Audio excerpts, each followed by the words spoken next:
Secretary, please. U.S. Secretary of State Colin Powell says every nation represented at the APEC summit is a potential target for terrorists.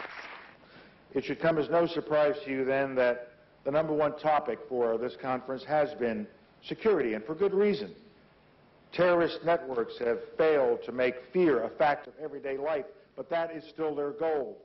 Leaders of the APEC nations opened their two-day summit Monday with terrorism and security threats on their minds. They are expected to issue a statement at the end of the talks, pledging to join forces to dismantle terrorist groups operating in the region.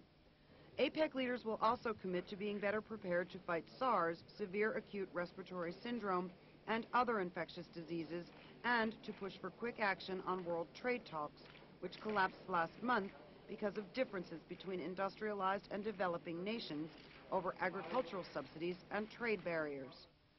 Earlier, U.S. President George Bush met with South Korean President Roh Moo-hyun. They called for the resumption of stalled talks on North Korea's nuclear program.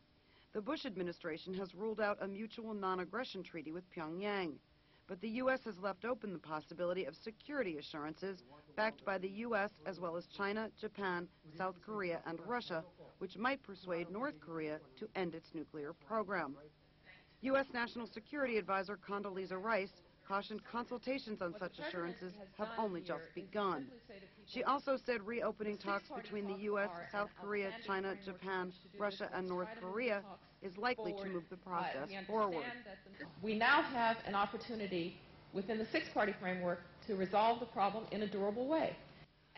Ms. Rice also condemned a comment about Jewish influence in the world made by Malaysian Prime Minister Mahathir Mohamad. In a speech to an Islamic summit, the Prime Minister said Jews rule the world by proxy, by getting others to fight and die for them. Ms. Rice said President Bush found the remark to be reprehensible.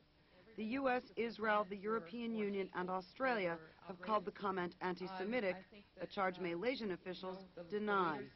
Amy Katz, VOA News. But right now, the key for everybody